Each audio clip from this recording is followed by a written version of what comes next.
আজকের প্রথম খবরটা হলো আদালতের নির্দেশে করিমগঞ্জের টুকুরগ্রাম হাসপাতালের দেওয়াল ভাঙল প্রশাসন। শ্রীভূমি তথা করিমগঞ্জ জেলার দক্ষিণ করিমগঞ্জ বিধানসভা এলাকার টুকুরগ্রাম প্রাথমিক স্বাস্থ্য কেন্দ্রে আদালতের নির্দেশে বুলডোজার চালিয়ে ভাঙা হলো হাসপাতালের দেওয়ালসহ একটি বৃহৎ অংশ। অভিযানে উপস্থিত ছিলেন circle officer, senior police super সহ বিশাল পুলিশ বাহিনী। জানা গেছে, প্রায় এক দশক আগে একজন ব্যক্তি আদালতে দাবি করেন যে হাসপাতাল চত্বরের কিছু জমি তার ব্যক্তিগত মালিকানাধীন। সেই মামলা চলাকালীন আদালতের তদন্তে প্রমাণিত হয় সংশ্লিষ্ট জমি অবৈধভাবে দখল করা হয়েছে। স্থানীয় সূত্রে জানা যায়, অভিযোগ উঠেছে দক্ষিণ করিমগঞ্জের তৎকালীন তথা বর্তমান বিধায়ক সিদ্দিক আহমেদ ওই জমি বেদখল করে সরকারি হাসপাতাল নির্মাণে ভূমিকা রেখেছিলেন। এই উচ্ছেদ অভিযানে বুলডোজার দিয়ে হাসপাতালের কিছু নিম্নিত অংশ ভেঙে দেওয়া হয়।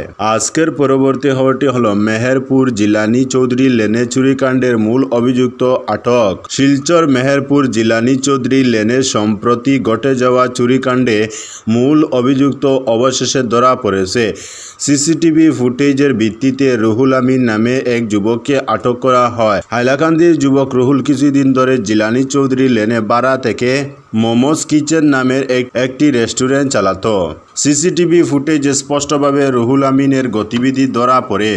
সেই ফুটেজের ভিত্তিতে স্থানীয়রা সন্দেহ করে তাকে আটক করে এবং পরে পুলিশকে খবর দেয়। পুলিশের তল্লাশিতে রুহুলের ভাড়া ঘর থেকে উদ্ধার হয় জাল নোট, তালা কাটার বিভিন্ন সরঞ্জাম এবং বিভিন্ন জায়গার তালা খোলার চাবি। পুলিশ রুহুল আমিনকে হেফাজতে নিয়ে তদন্ত শুরু করেছে। তার সঙ্গে আরও কেউ জড়িত কি না তা খতিয়ে দেখা হচ্ছে। ঘটনার জেরে এলাকায় চাঞ্চল্য ছড়িয়ে পড়েছে। আজকের পরবর্তী খবরটি হলো উচ্ছেদের বিরুদ্ধে সুনাইয়ে বিক্ষোভ প্রদর্শন ইউডিএফের। অসমের বিভিন্ন স্থানে রাজ্য সরকারের অমানবিক উচ্ছেদের বিরুদ্ধে সরব হয়ে উঠল এআইইউডিএফ। নিরীহ মানুষকে পুনর্বাসন না দিয়ে উচ্ছেদ করে হয়রানি করছে সরকার বলে অভিযোগ করেছেন বিরোধীরা। অসাংবিধানিক ও অমানবিক উচ্ছেদ বন্ধ করার দাবিতে সোমবার প্রতিবাদী কর্মসূচির ডাক দেয় সুনাই ইউডিএফ কমিটি। এতে সমর্থন করে এগিয়ে আসেন আসাম ওএসি ফ্যান্স ক্লাব ও সুনাই যুব সমাজ সংস্থার সদস্যরা। এদিন সকাল 10টা থেকে সুনাই সার্কেল অফিসের সামনে 2 ঘন্টা অবস্থান ধর্মঘট করেন প্রতিবাদী জনতা। প্রতিবাদস্থলে উচ্ছেদ বন্ধ করার দাবি তুলে রাজ্য সরকার ও বিজেপির ভূমিকার কড়া সমালোচনা করেন বক্তারা। পরে অ্যাটাচ সার্কেল অফিসারের মাধ্যমে দাবি সম্বলিত স্মারকলিপি রাজ্যপালের উদ্দেশ্যে প্রেরণ করা হয়। অবিলম্বে উচ্ছেদ হওয়া মানুষকে পুনর্বাসন দেওয়ার দাবি তোলা হয়। আজকের পরবর্তী খবরটি হলো স্বামীকে খুন করে ঘরের ভেতর পুঁতে রাখলেন স্ত্রী, 16 দিন পর আত্মসমর্পণ। খুন করে ঘরের ভেতর স্বামীর মৃতদেহ পুঁতে রেখে 16 দিন কাটালেন স্ত্রী। এই ভয়ঙ্কর কাণ্ডটি ঘটেছে গুয়াহাটির জালুকবাড়িতে। স্বামীকে হত্যা করে স্ত্রী ঘরের ভেতরে 4 ফুট গভীর গর্তে লাশ পুঁতে রাখে। অবশেষে 14 দিন পর পুলিশে আত্মসমর্পণ করেন মহিলা। রহিমা খাতুন 28 বছর বয়সী নামে মহিলা স্বামীকে হত্যা করেন। 26 জুন সবিয়াল রহমানকে খুন করেন রহিমা। এরপর ঘটনাটি পাঁচকান হওয়ার আগেই ঘরের ভেতর গর্ত করে পুঁতে রাখেন। হত্যাকাণ্ডের 16 দিন পর তিনি পুলিশের কাছে আত্মসমর্পণ করেন। রহিমা আত্মসমর্পণের পর পুলিশ একটি গর্ত খুঁড়ে সবিয়ালের লাশ উদ্ধার করে। এই নৃশংস হত্যাকাণ্ডের কারণ জানা যায়নি। পুলিশ রহিমাকে জিজ্ঞাসাবাদ চালাচ্ছে। আজকের পরবর্তী খবরটি হলো আমবুজায় ট্রাক উল্টে মৃত্যু 9 জন শ্রমিকের। রবিবার রাতে ভয়াবহ দুর্ঘটনায় প্রাণ হারালেন 9 জন শ্রমিক। আহত আরও অন্তত 10 জন। মুখোমুখি সংঘর্ষ এড়াতে গিয়ে নিয়ন্ত্রণ হারিয়ে খালে উল্টে যায় আমবুজাই ট্রাকটি। দুর্ঘটনাটি ঘটেছে অন্ধ্রপ্রদেশের আন্নামাইয়া জেলার রাজামপেটা এলাকার রেড্ডিপাল্লে কজুয়েতে। পুলিশ সূত্রে জানা গিয়েছে, ট্রাকটি ইসুকাপাল্লে থেকে রাজামপেটে যাচ্ছিল। রাত প্রায় 10:30 নাগাদ পুল্লামপেটায় একটি গাড়িকে পাশ কাটাতে গিয়ে চালক নিয়ন্ত্রণ হারান। এরপরই 30 থেকে 40 টন আম বোঝাই ট্রাকটি উল্টে পড়ে যায় রাস্তার পাশের খালে। ট্রাকের উপরে বসেছিলেন প্রায় 21 জন শ্রমিক। উল্টে পড়ার সঙ্গে সঙ্গেই আমের স্তূপে চাপা পড়ে যান তারা। মৃতদের মধ্যে রয়েছেন 5 জন মহিলা। আহতদের মধ্যে কয়েকজনের অবস্থা আশঙ্কাজনক বলে জানা গিয়েছে। প্রথমে তাদের নিয়ে যাওয়া হয় রাজামপেটা হাসপাতালে, পরে কয়েকজনকে কুডুপ্পার রিমস হাসপাতালে রেফার করা হয়। চিকিৎসকরা জানান হাসপাতালে আনার আগেই 9 জন শ্রমিকের মৃত্যু হয়েছে।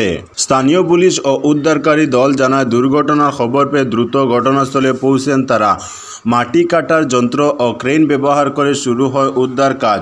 বহু শ্রমিককে আমের স্তূপের তলা থেকে টেনে বার করা হয়। ট্রাক চালক বেঁচে গিয়েছেন। তিনি জানান উল্টো দিক থেকে আসা একটি গাড়ির সঙ্গে মুখোমুখি সংঘর্ষ এড়াতেই বিপত্তি ঘটে। আজকের পরবর্তী খবরটি হলো শিক্ষক আব্দুল মালিককে শ্রদ্ধা জানাতে বাড়িতে গেলেন মিশন রঞ্জন দাস। শিক্ষাগুরু আব্দুল মালিককে প্রণাম ও শ্রদ্ধা নিবেদন করতে তার বাড়িতে গিয়ে হাজির হলেন প্রাক্তন সাংসদ মিশন রঞ্জন দাস। গুরু পূর্ণিমার দিনে নিজের শিক্ষক আব্দুল মালিককে উত্তরীয় দিয়ে বরণ করে উপহার সামগ্রী তুলে দেন। এ প্রসঙ্গে মিশন বাবু বলেন, আমি শ্যামসুন্দর বিদ্যামন্দির থেকে মাধ্যমিক পরীক্ষা পাশ করে করিমগঞ্জ কলেজে ভর্তি হই। স্যার ইংরেজি বিষয়ের আমার প্রাইভেট টিউটরও ছিলেন। কয়েকদিন থেকে বারবার ওনার কথা মনে হচ্ছিল, তাই এই পবিত্র দিনে স্যারের সঙ্গে সাক্ষাৎ করে শ্রদ্ধা নিবেদন করি। তিনি হেডমাস্টার হয়ে 2007 সালে অবসর নিয়েছেন। আজকের পরবর্তী খবরটি হলো প্রধানমন্ত্রীর সঙ্গে সাক্ষাৎ মিজোরামের মুখ্যমন্ত্রীর, বিভিন্ন বিষয়ে আলোচনা। প্রধানমন্ত্রী মোদির সঙ্গে সাক্ষাৎ করলেন মিজোরামের মুখ্যমন্ত্রী পু লালদুহমা। সোমবার রাজধানীতে সাক্ষাৎ করে রাজ্যের বিভিন্ন উন্নয়নমূলক বিষয় নিয়ে ফলপ্রসূ আলোচনা করেন। তারা তেঞ্জওয়াল শান্তি শহর প্রকল্প, আইজল তেঞ্জওয়াল জাতীয় মহাসড়ক নির্মাণ এবং অর্থনৈতিক ক্ষমতায়নের জন্য হ্যান্ড হোল্ডিং নীতির অগ্রগতি নিয়ে আলোচনা করেছেন। মায়ানমারের চীন পাহাড়ে চলমান অস্থিরতার কারণে শরণার্থী পরিস্থিতি নিয়েও আলোচনা করেছেন, যা মিজোরামে উল্লেখযোগ্যভাবে বাস্তুচ্যুতির সৃষ্টি করেছে।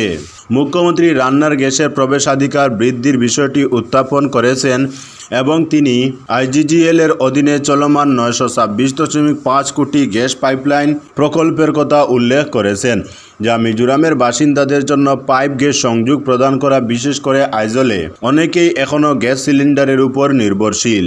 আজকের পরবর্তী খবরটি হলো উড্ডয়নের পরপরই বিধ্বস্ত বিমান।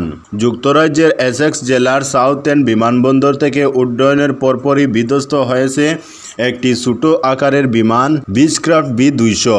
স্থানীয় সময় রবিবার বিকেল 4টার দিকে এ দুর্ঘটনাটি ঘটে।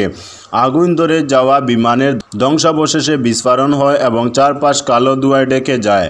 হতাহতের সংখ্যা বা যাত্রীদের পরিচয় নিশ্চিত করা সম্ভব হয়নি। রবিবার বিকেলে সাউথ এন্ড বিমানবন্দর থেকে নেদারল্যান্ডসের উদ্দেশ্যে উড্ডয়মান করেছিল বিমানটি, কিন্তু রানওয়ে ত্যাগের পরপরই বিমানটি ভেঙে পড়ে। সঙ্গে সঙ্গে বিস্ফোরণ ঘটলে ভগ্নাবশেষে আগুন লেগে যায়। ঘটনাটি ঘটার সুনির্দিষ্ট কারণ এখনও নিশ্চিত না হলেও স্থানীয় প্রশাসন ও ফায়ার সার্ভিস তদন্ত চালাচ্ছে। বিমানটি রোগী পরিবহনের জন্য প্রয়োজনীয় চিকিৎসা সরঞ্জাম ছিল এবং এটি মূলত চিকিৎসা পরিবহনের কাজে ব্যবহৃত হতো। তো বন্ধুরা, আজকের জন্য এতটুকু। পরবর্তী কোনো নতুন ভিডিওতে দেখা হবে, তখন অবধি ধন্যবাদ।